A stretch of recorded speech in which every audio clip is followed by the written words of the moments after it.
Southwestern Family of Companies welcomes you to the Action Catalyst. Each week, our diversely and amazingly accomplished guests share their insights and inspirations to help us ignite our own. So let's invest attention together to breathe, to reflect and refocus, and decisively defeat that voice we call Mr. Mediocrity.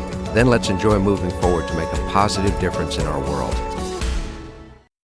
Welcome back to the Action Catalyst. Today is a real privilege for me. I have the opportunity to sit across from Dave Ramsey. Dave is the CEO of Ramsey Solutions. And for people that are probably living on a foreign country or on another planet, you probably may not know everything about Dave. But anybody in the U.S. probably does. Dave has helped literally millions of people. And Dave, I'm one of those people that you helped. Cool. I will always remember, even though you may not, having the chance to pick you up at the airport in Fort Walton Beach, Florida in the mid-'90s. Oh, I do remember that. We were having a Southwestern Company sales leader meeting, and you came and did a 3-hour financial piece, even before that was a concept, seminar for all of us. I might have had a little hair then. I think we both had perhaps a little bit more than we did at this time. But it was life-changing for me. It was for so many people.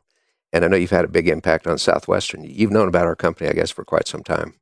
Absolutely. We're big Southwestern fans. And, a lot of people in my age group, even in my peer group, are alumni of Southwestern in one way or another, have gone on to be very successful in other businesses. And so lots of my friends and people that work on our team and everything else have Southwestern in their blood.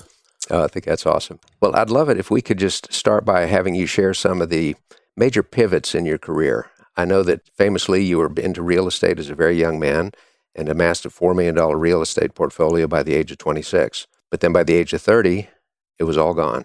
What did you think about at that time, and what caused you to basically not give up, but instead to say, I've got to rethink the way I go about life. I've got to rethink the way I think about money. I've got to rethink a lot of things.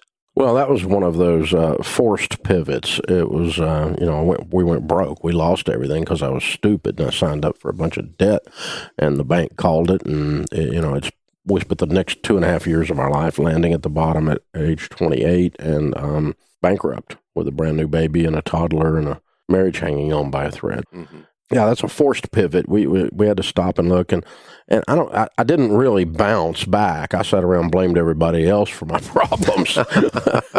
And when you do something stupid and you blame other people, there's nothing that comes out of that that's positive. And so eventually, I had to kind of come to my senses, and a friend of mine called me out on it. He said, "Dude, you got so many lemons, you ought to make some lemonade out of this instead of sitting around whining about it." And so actually I was back doing real estate, just trying to eat, trying to feed the kids, and I was scared to death. And I'm a young guy with a young family, and I was, losing my mind. And but I started teaching. I started learning first God's ways of handling money, biblical finance, which is common sense, is really all it is. Stay out of debt, live on a budget, live on less than you make. These are deep concepts, and we started applying them to our lives. And then I started teaching a little Sunday school class, had 20 people in it, and then, before I knew it, there were 300 people in there wanting to know this information. So it turns out I'm not the only one that struggles with this issue of money and money mistakes and so forth. And so we started doing a little bit of speaking, and went on a little radio station that was in Chapter 11 bankruptcy as a guest that ended up taking over that slot and working for free just for fun, just to teach the stuff over the airwaves. And, of course, that's all parlayed into a major national business now all these years later. Well, it started from the money game, and possibly partly you thought it was kind of a game. Here you are broadcasting, and something that had nothing to do with your past background in real estate. You've also created a whole way of thinking about building a business, which is entre-leadership. And that combines the skills of entrepreneurship and the irrevocable fact you've got to have leadership if you're going to build a business. First lead yourself, then lead others. And you've had tens of thousands of people that have gone through that. Schools across the country are using your financial training materials for their children. To me, the best thing about that is it starts them very young with the right foundation, the right ideas. Because if we raise up a child in the way they should go, then when they're adults, they will not depart from it. Amen. You and I share an acquaintanceship with the late Larry Burkett. Oh, yeah. And absolutely. He had all of those philosophies in such a brilliant place to go. What I'd love to do, Dave, is to hear more about how the Lampo Group has, which you started with. And by the way, listeners, Lampo means by the light of a torch. It's to bring enlightenment to people. And how that has grown from a card table in your living room to what is today such a world-changing business. and having a huge impact on people. So if you could maybe share how it grew from you leaving real estate into full-time working and helping people with their financial planning and financial attitudes. In other words, at what point did you say, well, real estate's how I kind of got here, but this is now my calling? In 1994, we moved out of my living room, and I was doing real estate and doing some coaching, financial coaching for money, and I was doing a little bit of speaking, and I had this idea that I might do a book someday, and I had written a little book, and it was starting to sell a little bit, and I was doing this radio show we talked about for free, and so I really wasn't making much money at the financial thing, but God was tapping me on the shoulder going, the story that you have, because of what you went through, I'm going to use that story, and we're going to redeem it, and we're going to show people what happens when you do it the right way after you do it the wrong way. And so we just kept teaching and trying to find different ways to get the message out. And so radio or a book or an event or coaching. And we started teaching a little class we called Life After Debt. We later changed the name of it to Financial Peace University. And hobbling all those little pieces of that business together, I think I was making Sharon and I sat down, we said, I think we can make $60,000 next year if we went full time on the financial piece. And stopped doing real estate. And so I had made 120 the year before doing real estate. This is after going broke. And so I was back up making, six figures again. So we thought, well, we can, but we don't have any debt. We're in good shape. We can take the pay cut in order to live the dream. And so sure enough, we made $60,000. Right. It wasn't as fun as it sounded. And the next year we had hired a coach to help us and a receptionist, and little bit by little bit, each of those areas, the live events had, that they would have 50 people come out when I was doing a seminar or something. And, it's not unusual for us to have 10 or 12,000 now in an arena. And so gradually between those two figures, incrementally, everything began to grow little bit by little bit by little bit. Never as fast as we wanted it to. But it's just the tortoise, the little train that could. You just keep going. You just keep hustle, grind. Every year, incrementally, it was a little bit bigger. And, and you fast forward several decades, then here we sit. Right. And you've always had certain philosophies that have been consistent. One of them is paying cash for what you do. Right. Staying out of debt, because that's what led you down the bad path in the first place. Exactly. And your work ethic. You are visible in the nonprofit work that you do. You're visible throughout your organization. And that work ethic is powerful. I read one of the quotes from your grandmother on the wall that said, when you're broke, there's a place to go. Go to work. That's it. Yeah. It's a great place to go. Oh, I thought that was fantastic. There's very little, I guess from a sales background, the same kind of a culture you guys have in that I grew up in the real estate business, and there's nothing moves unless it's shoved. And so unless there's activity, there's not going to be any positive results. And so even if we're making a mistake, we're out there making it. And in a sense, it's work ethic, but in a sense, it's we got a lot of stuff to do. There's a lot of people need this help. And so there's a reason to get up and a reason to come down here every day. Well, you talk about passion and calling, to leadership. The passion is what gets you out of bed. The calling is what keeps you almost inexhaustible in terms of energy. And clearly you have that calling, Dave, making a difference in people's lives, because if their financial stability is there, their peace is there, everything else works so much better. And the cause of divorces and family breakups and business failures through lack of financial discipline is horrible. It's very real. It is. It didn't start out as a calling, though. I mean, it's evolved into that. It started out as almost entrepreneurial. I saw a need, and I knew the need because Sharon and I had been broke, and we knew what it felt like to be scared. And so we just saw a need and tried to fill it, try to help somebody else not feel that way, try to help somebody else get their credit card debt paid off, get rid of that student loan that's been around so long you think it's a pet. And we saw that need, we saw that sense of, simple entrepreneur, find a need and fill it, that kind of a thing. And then that worked. And then we would have these huge responses from the families that chose to transform their lives. It's inaccurate to say I've changed someone's life. I didn't. I just showed them how, made them believe they could, so they did it. That's all it was. And so, how do you motivate people? You don't. You hire motivated people. And so, the same situation here. I can't help someone that doesn't want to change what they're doing, that doesn't want to take some difficult steps, that doesn't want to live like no one else so that later they can live and give like no one else. But I can show them how if they're willing to do it.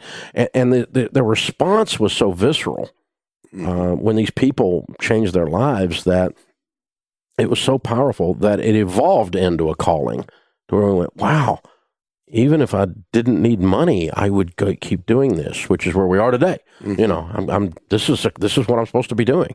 Yeah. And it hadn't got anything to do with a paycheck anymore. Long ago, that was all settled. Right. When people can finally realize what their true purpose is and that bolt of lightning that says, this is what I'm meant to do, it is a powerful moment. It's amazing. Now, you started by yourself doing these little seminars. You started with the church. How about as you scaled the business? What did you do mentally to decide it's time to add someone and to figure out that process? Because many of our listeners are entrepreneurs themselves. Some of them are entrepreneurs that like to be. Some are growing businesses. How do you add people, and how do you let go and give that person the opportunity instead of personally doing it all?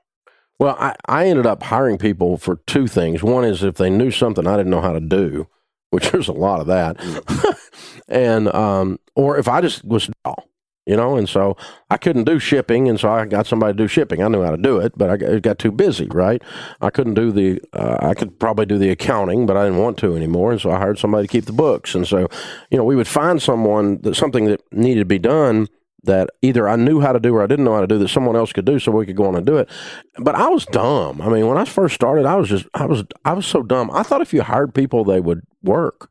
I thought if you hired people, they would care, you know, and they don't always, you know, and so I thought if I got some work over here, here's some money, come do the work, that it would that the people would come in and do it. But no, all of a sudden it got complicated. Business is easy till people get involved. And so, you know, all of a sudden I realized, gosh, I got like 10 people here, and all I am is a boss. I'm not even a leader. I don't even know how to be a leader. Oh, I had management class. I'd read leadership books, but I didn't know what I was doing. And so I'm just telling people what to do, and then they weren't doing it, and I was shocked. And so started really having to develop some leadership skills and, you know, absorb everything I could get my hands on, reading and learning. And anybody that seemed to be doing it right, I would ask them questions. And we, over the years, have, you know, gone from being a boss to being a world-class leader. And the same with our leadership team here. We don't have any bosses in this building. We've just got leaders. Bosses push, leaders pull. And so that's what, you know, we're in the business of setting the vision and putting the people in the right situations where they can execute and cause that vision to happen, or removing them if they're not going to, because we're going to get this done, and this train's leaving. You should bother to be on it. And, you know, we've got a lot of stuff going on here. I mean, we get people out of debt. I mean, it's not exactly a niche market. Me and Jenny Craig got a lot of work to do. You know, I mean, there's a lot of work to do. So if you're not going to come in here and be game on and care and bring all your skills every day, you know, we're real difficult to work for. Because we all care deeply. We're all excellent at what we do. We make mistakes and we have a lot of fun, and there's a lot of grace in the area, but we don't just sit around, twiddle our thumbs, and collect a paycheck around here. We got stuff to do. And I had to reset the tone of the whole organization early to that. And you know, I had some hound dogs working for me to go sleep under the porch, you know, and I had to send them off and get some other folk, and it was set them free in Jesus' name. But it just, you know, it's a process to build a team of thoroughbreds. And when you wake up and realize you got donkeys in the stable, it's a problem. Well, those dogs under the porch wake up at the wrong moment and bite you in the rear end. That's it. Yeah, they do all that. Yeah. You use the phrase team members rather than employees. You speak about pulling rather than pushing. You speak about true leaders don't boss people, they serve people. Share a little bit more on that one, that people aren't managed, they're served. I think that's a compelling quote. Well, first time I heard that a leader was a servant leader, the proper leadership was it a Christian thing? And I'm a Christian, but I thought to myself, no, I'm not. I'm not a servant. I sign their check. I tell them what to do. How am I their servant? But I started understanding that servant doesn't mean subservient. Servant means that I've got their best interest at heart. I mean, when my kids are teenagers, I serve them by making them behave. I serve my 8-year-old son when he was 8 by making him bathe. by making them go to school and get grades, by not letting the wrong kind of boy date my daughter. And it's not always, the person you're serving doesn't always enjoy being served if you look at it that way. But I have their best interest at heart. I'm not doing this for me. I'm doing this because, son, if you're 8 years old, you don't learn to bathe, you're going to have trouble in life. You're going to have to, hygiene's a thing, And so, daughter, if you date this scallywag character, you're going to have a long life. It's not a good thing. Bad things are going to happen. And so, and the same thing's true with our team. If you're not good at your job, you don't know how to do the job, I'm not serving you by leaving you in the position. I'm serving you by setting you free. God's got something else for you to do because you suck at this. So he's got something else for you to do. So I start realizing that's what all servant means is I care about them as I care about the whole group, as I care about the mission of the place. And it's not, I'm not just trying to extract labor from the labor force. We actually do all kinds of things for our team members. When, grandma's ill, or we had one this year that just the other day, her special needs child passed away. Oh my gosh, the whole place shut down. We're all in tears. But we love our folks, but you still got to get your job done, because I'm not serving you by sanctioning your incompetence. That's not serving you. That's just being codependent. And codependence is not serving. And so I'm just going to love you into excellence. And maybe excellence is not working here. You can go to heaven and not work here. I like that phrase. We're not sanctioning their incompetence. Help them realize that if they can't win here, there's someplace else maybe they're meant to win. Well, I'm sure a different setting. Maybe they don't like my attitude, or maybe they don't like the way this place runs and guns. And because we're gunslingers, we get her done, baby. You know, and not everybody likes that environment, and that's okay. That's cool. If you want a more laid back, artistic environment or something, then that's where you're going to flourish. Then that's where you ought to be. Right. Well, hundreds of people feel like this is the place to go because you're consistently voted one of Nashville's best places to work. And that's an anonymous survey that goes to employees. So well done on that. Thank you. Making a difference. Dave, over the years, I know that you've hit some brick walls. Every business builder does, something that you can't see over it or around it, or you don't even know if you can even get through it. What's your mindset when you hit a business setback that you just don't have a clue? The problem-solving steps you go through, and most importantly, your own self-talk when you hit something that you haven't hit before and you're not sure what to do about it. How do you guide yourself first, and then how do you guide the problem-solving? Well, the more you do that, the easier it gets, because emotionally, as far as controlling your own emotions, the first time you run into something like that, it's like you want to sit in the corner and suck your thumb and whine a lot. But the more you overcome something you didn't think you could overcome, the next time something comes, even if it's a bigger thing, when it comes, you go, well, we did these other three things, so I know we can do this. I just don't know how yet. And so you start to build confidence on your ability to solve these problems and your team's ability to solve the problems. So the first thing I do when we run into something I don't know what to do is I gather our top minds in the building around that problem, and we sit and talk about it. The Bible says in the multitude of counsel there is safety. And so it doesn't have to be a bunch of vice presidents or senior vice presidents or operating board members. It could be, I don't care who it is. It could be the maintenance guy if he's got one of the answers, So who's got the data and who sees things in this particular space that we have a problem? And let's all sit and talk that through, and let's decide how we're going to react to this. It could be an adversarial thing where somebody's coming at us, and we go, okay, do we punch? Do we dodge? How are we going to react to this adversarial thing? What's the proper thing? What's the right spirit to approach it with? And what's the end game we want? And we just sit and talk, and it's amazing then, if that group of people will do the second thing, and that's, we need to create several options of how to deal with this issue. Options are power. They give you confidence, because you say, well, if that one doesn't work, then we can do this one. And if this one doesn't work, we can do this one. And our worst case scenario is that one, And so you can kind of lay them out pretty quick, and the critical thinking skills will stack them for you. And you go, well, that's what we hope happens. But then if it doesn't, then this is what we could do. And you kind of flow chart it out, so to speak, and you create a decision tree and know where you're going. You don't have to draw it out, but I mean, everyone kind of says, okay, these are the three things, and they're in this order that how we're going to respond, or how we're going to try to tackle this, or what we're doing, or something. And sometimes it means that we have to staff it. Sometimes it means we have to get resources, or we have to wait. That not doing something is a possible decision. Sure. I'm waiting. We're not ready to answer this yet. We're not ready to get there yet. But after we did these 3 or 4 things, maybe we could see over the edge of the wall, and at least we can get our vision where we can see it. Right. And so, gathering the right minds in the room. Sometimes they're from outside. Sometimes it's outside expertise.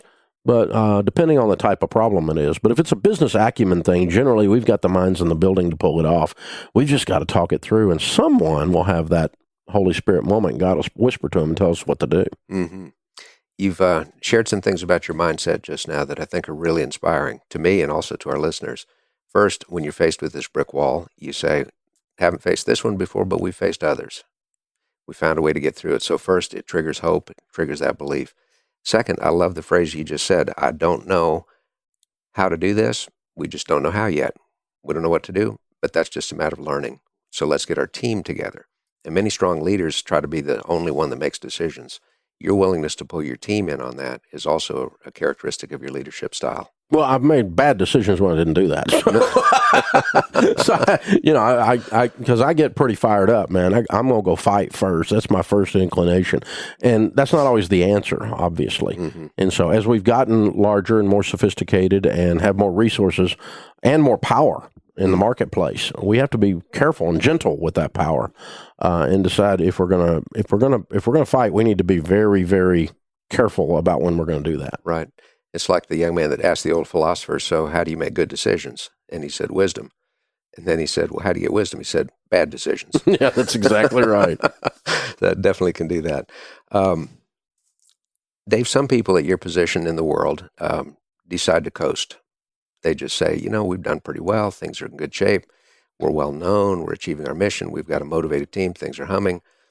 Think it might be okay to take just a little breather. How do you fight that temptation that some people have to listen to the voice we call Mr. Mediocrity? Well, I guess it's just, I think usually when that sneaks up, it's because you're not having fun. And I'm still having fun. We laughingly say around here, like about the radio show, I tell the radio guys that are producing the show, you guys better hope I continue to enjoy this, because the day I quit enjoying it's the day we quit doing it. So, as long as I'm having fun. But I mean, we've all listened to shows that somebody's not having fun, and you can tell it on the other end of the microphone. So they should have quit. They should have stopped. Right. And when do you move to the next chapter, or the next thing you've got to do? And when it ceases to be fun. And I do that pretty regularly. I change things, what I personally get involved in. Number one, I'll just hire somebody else to do it if I don't like it. I'm tired of doing it. You're going to do this now. And it gives them an opportunity to have fun doing that. And it had become drudgery for me. Or we just stop doing it around here, That's great. Dave, a question. How do you balance it all? You're involved with nonprofits. You're involved with work that nobody even knows about that helps people. You're involved in growing Ramsey Solutions. How do you keep track of that? How do you keep the balance going? Well, I think balance is mythology. I don't think anybody's balanced that wins at anything. The trick is that over the scope of time to have some balance. But in a given block of time, in a given 90-day period, you might not be in balance. If you're training to run a half marathon, you're going to spend a lot of time on the road. Or training to run a marathon, you're going to spend a lot of time out there hoofing. When you're launching a business, when I was launching this thing, man, it was 16 hours a day, 7 days a week. We were busting it. And I wasn't in balance, but Sharon and I are looking at it and saying, this is what God's saying to do. And so, we're not going to be as attentive to our marriage. I might miss a soccer game. a 4-year-old kicking a ball down the thing. I didn't miss them all, but I did miss some because I was out of balance. But then later on, I can, work like no one else. Now I can work like no one else. I do whatever I want to do now. And so, but over time, if all you do is show up for every single thing for your children and every single thing for your marriage, you're probably going to starve to death.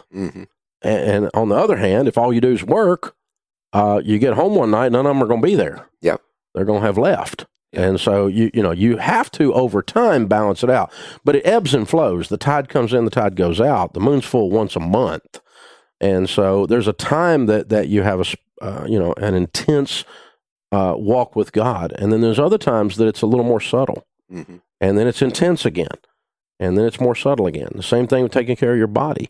If I've got friends that all they do is work out, and their career is suffering because they're out of balance over a long scope of time.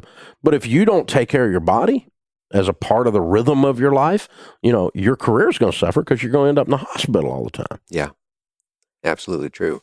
It's a misnomer that balance means equal portions of priorities with equal portions of time. I think if you try to touch every base every day, you'd go bananas. You would. Too many bases, not enough legs.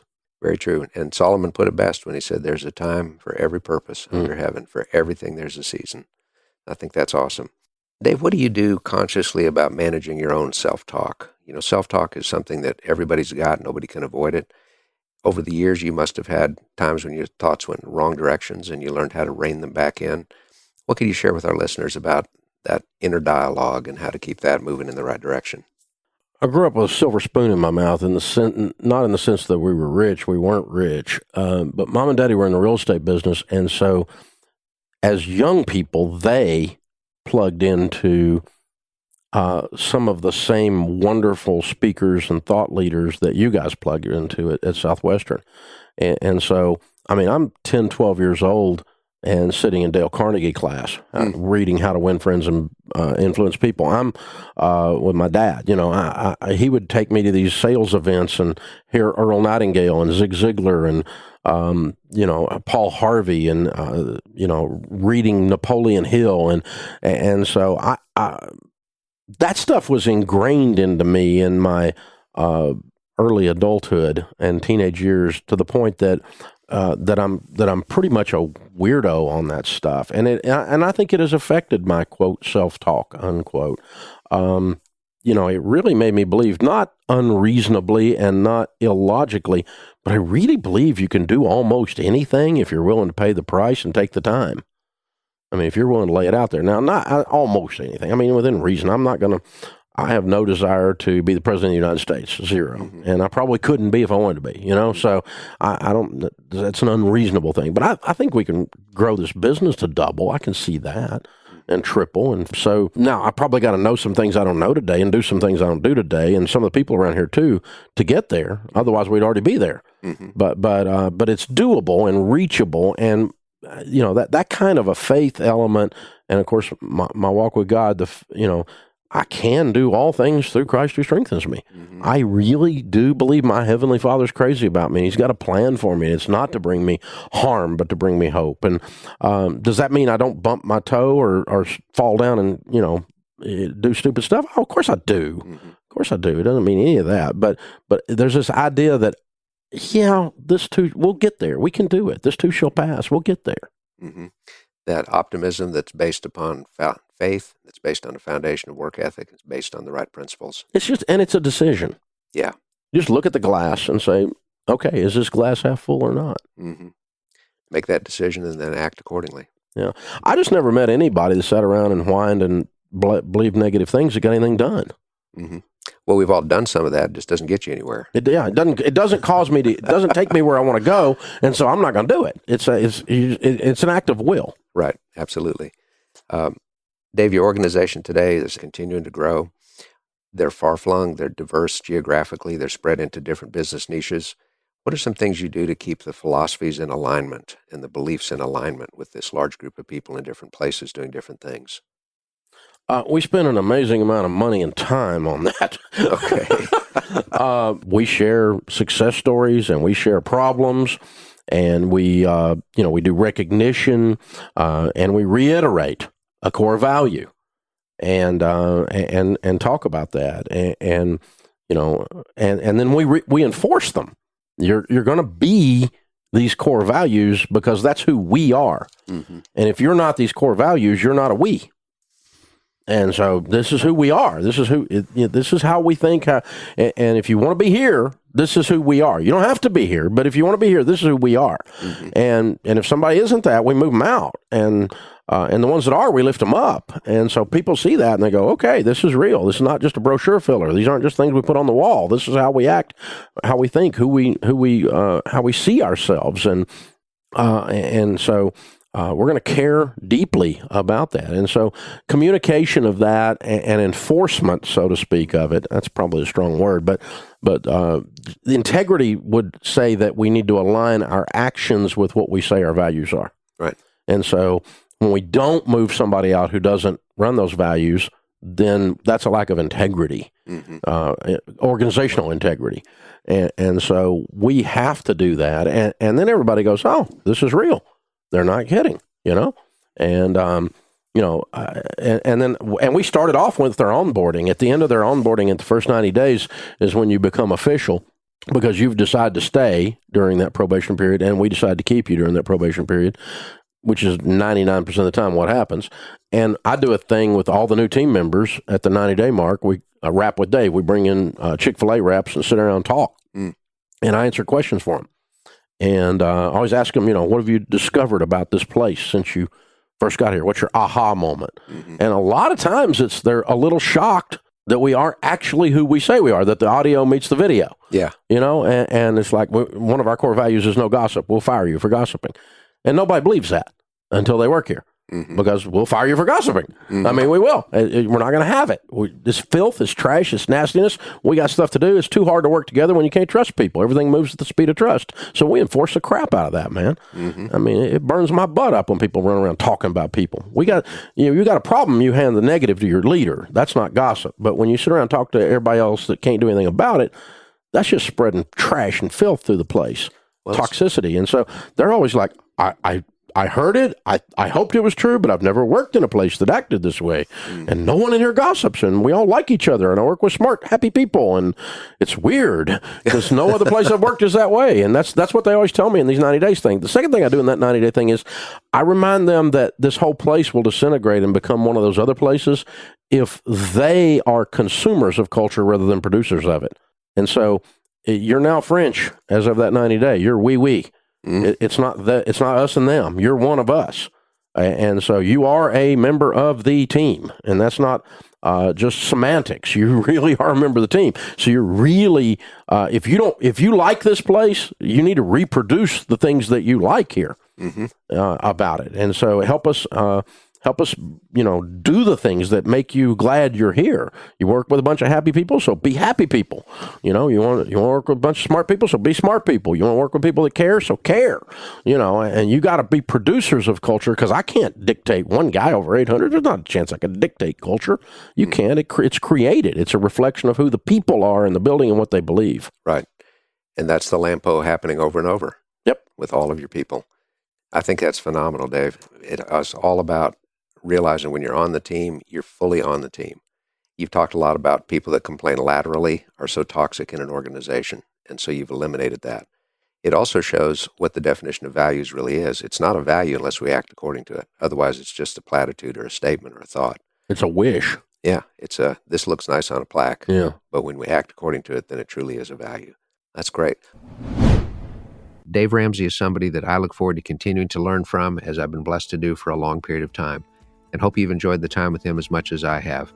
So until next time, this is Dan Moore. Thank you for joining the Action Catalyst. If you enjoy this podcast, please make sure to subscribe.